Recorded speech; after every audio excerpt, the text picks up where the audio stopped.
I do believe I ran almost every street in town.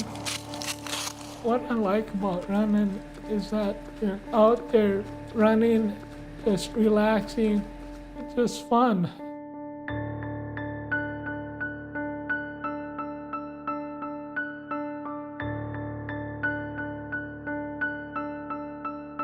My folks knew that there was something wrong and we didn't know what until one of the doctors said that I had a Creutzfeldt syndrome.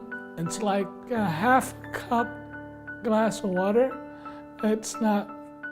Isn't fully developed.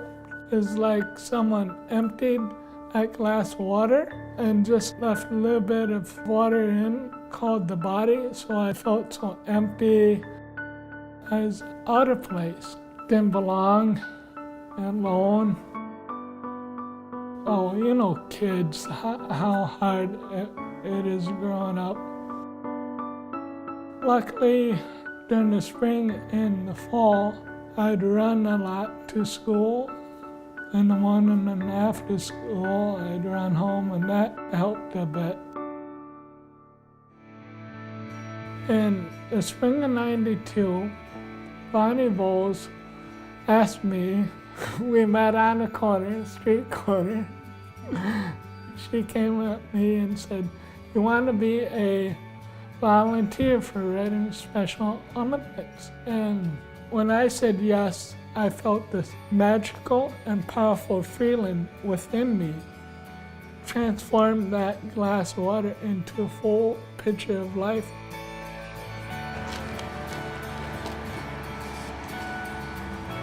In grade school, I was on a Special Olympic floor hockey team and on the cross-country teams. That has helped me, that has propelled me to being a marathon man. The Twin Cities Marathon.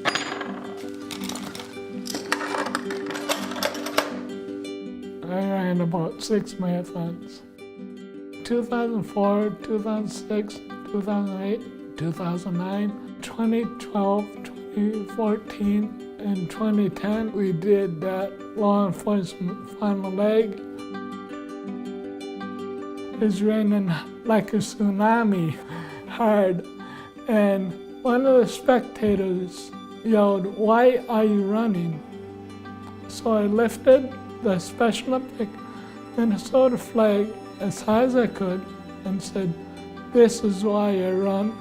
And that, again, that special magical feeling came to me and lifted me high just above the tree lines. I did not feel the pain, the race, or the rain. It's made me whole.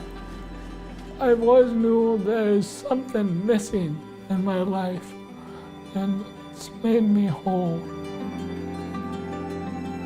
I'm a coach for bowling, for swimming and track field. I'm a participant in downhill skiing.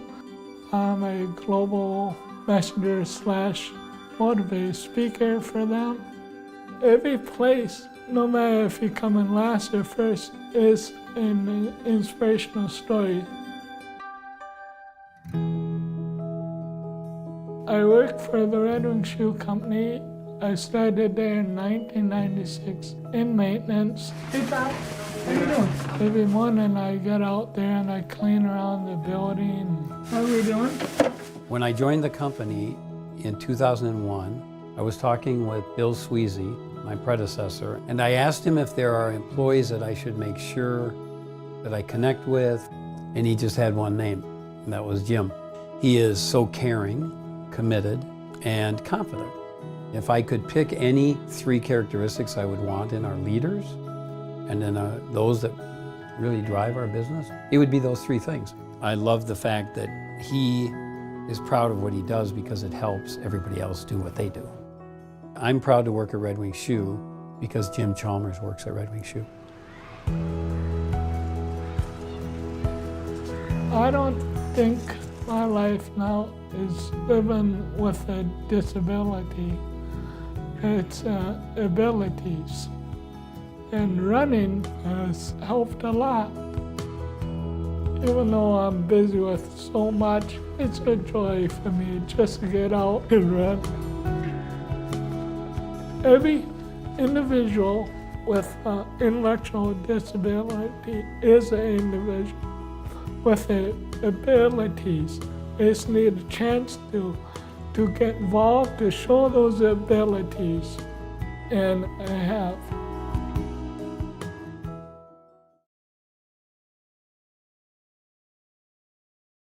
Well, we're going to introduce you to a new Special Olympic athlete. His name is Jim Chalmers, and he has become fast friends of 24 Hours of Nothing But Net. Jim, it's such a pleasure to meet you. Thank you, Debbie. We became affiliated by a common acquaintance. My friend Dave Hagan and yours told me all about you during March Madness when we were talking about this Special Olympic event and fundraiser that I put on. And he said, well, you have to talk to Jim. He is awesome. Oh, Dave knows this stuff. So Jim, tell us a little bit about yourself, where you're from, and a little bit about your story, please. Well, why I got involved in Special Olympics is I was born on November 2nd, 1971 with a birth defect called Cleater-Shaw syndrome. And for 21 years, I didn't know what that would do to me, how would that affect me, even though I was in Special Olympic sports and regular sports. I still trying to figure out who James was. And then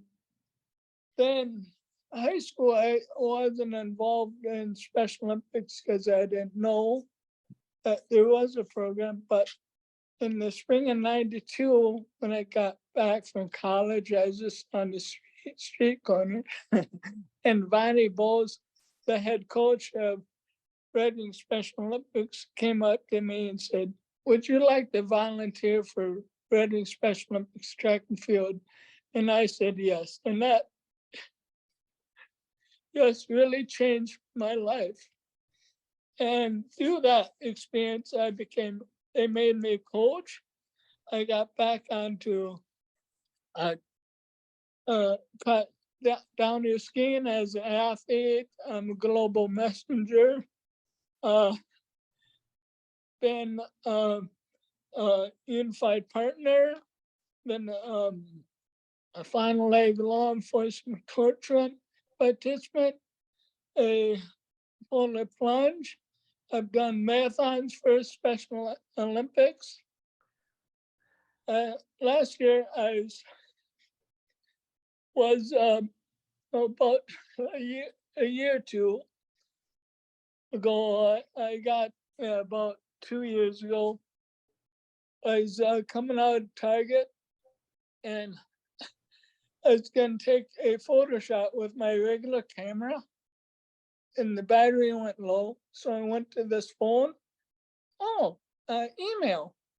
I opened the email, and that's from Kelly from the state Special Olympic office saying that I got picked to be the coach for Team Minnesota. Jim, And that is amazing. That is amazing. That was a huge, huge bear hug from my dad. You have so much to be proud of. You have accomplished so much, and I'm sure along your path there have been some people that didn't think that you could do much, and look at all that you have been able to do. And I'm still trying to promote, educate people about Special Olympics. In fact, my best friend and I had a brief talk about this in the car last night as we were going to track, and Ben, we're both global messengers, you should get out there and tell people about how you get in Special Olympics. And Ben said, oh, a lot of people think it's just money. No, it's not about money. It's Right. people power within you. And that's not just the individual like me or Ben that's suited for Special Olympics. It's everyone. It's not 18 and below, or it's not just for these people, it's for everyone. As Yeah, as I can tell that it means so much to you, and I can see how much pride you have in all that you've been able to do and accomplish. Tell us a little bit about running the marathons that you've run.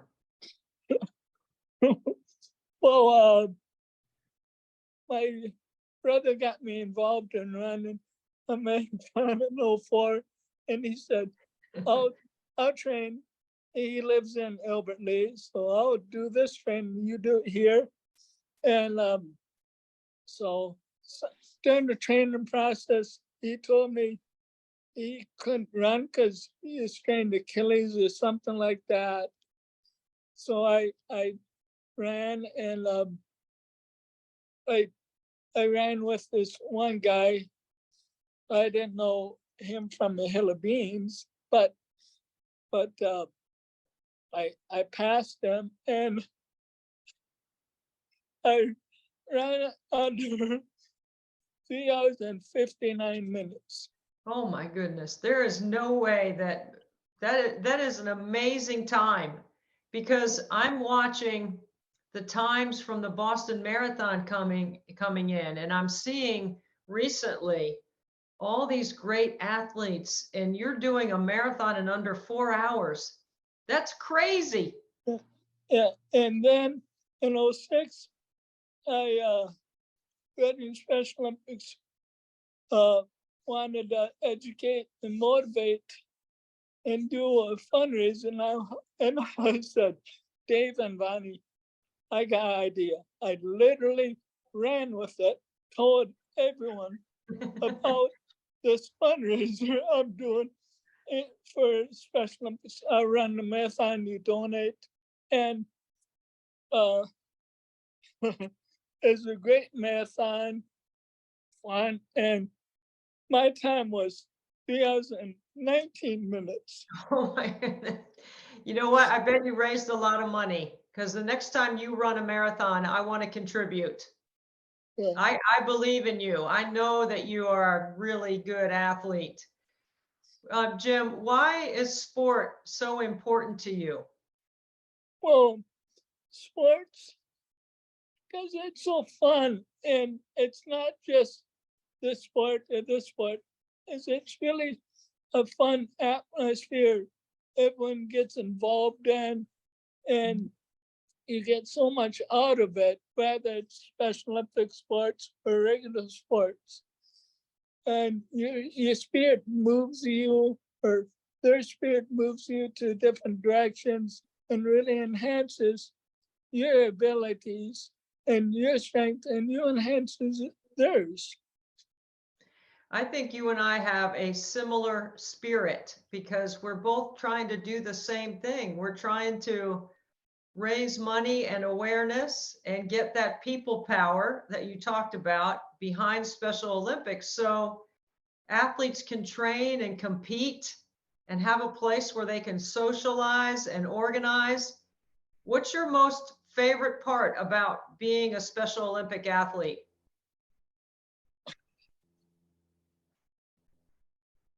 Just being out there and having fun.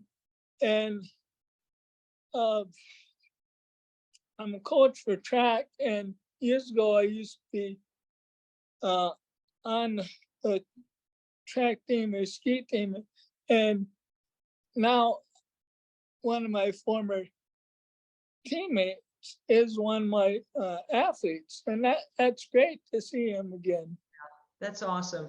I also know from reading about you and watching your incredible videos, which we are going to run after this interview, because what you have done is so inspiring, Jim. It's so cool to see how hard you train, and and how hard you work, but you also have a job that you have had a long time. Tell us about your job? Well, for 26 and almost 27 years, I've worked for the Red and Screw Company. And Thursday, October 24th of 1996, between 9 and 9:30, I got hired. And it's sometimes it's been rough, but those years are behind me. But now it's really great to live downtown, get here early, and just it's seeing camaraderie, talking to my friends here, and it's awesome. Jim, there have been some people that do not believe that there are athletes with special needs, intellectual disability, or physical disabilities, and they don't think they can live by themselves or hold down a job or live a healthy, fit life. You're doing all three of those things. You're doing all three of those things at a high level. That has got to make you feel very proud. Are you proud of what you've been able to accomplish? Of course I am, because I come from a big family, 2 brothers, 2 sisters, 11 nieces and nephews, 4 godsons, and I love them all, and just and just be able to have a job and live on your own. That's an accomplishment in itself for anyone. You're right about that. That is exactly true. Jim, what would you say to people that are watching this interview and are tuning in on our live stream for 24 hours of Nothing But Net to listen to your interview? What do you want people to know about you and about Special Olympics? There is no age limit. There is no limit to the power within you. You have to believe and achieve, because Special Olympics, life is athlete driven. You just got to believe and have faith within you. And one more thing, take this advice.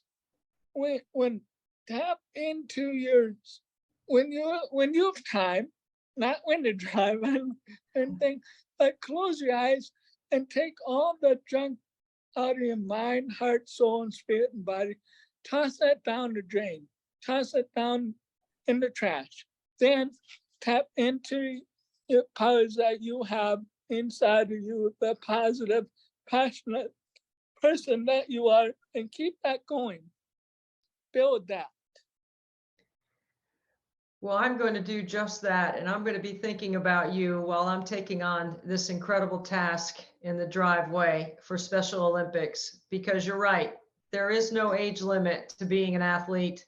And I'm going to tap into those internal powers and think about you and your inspiration, because you have definitely left us all with so much great advice and such great lessons that you have shared. So thank you so much, Jim, for your time, for your passion, and for your living example, because you are a role model to many people. Thank you.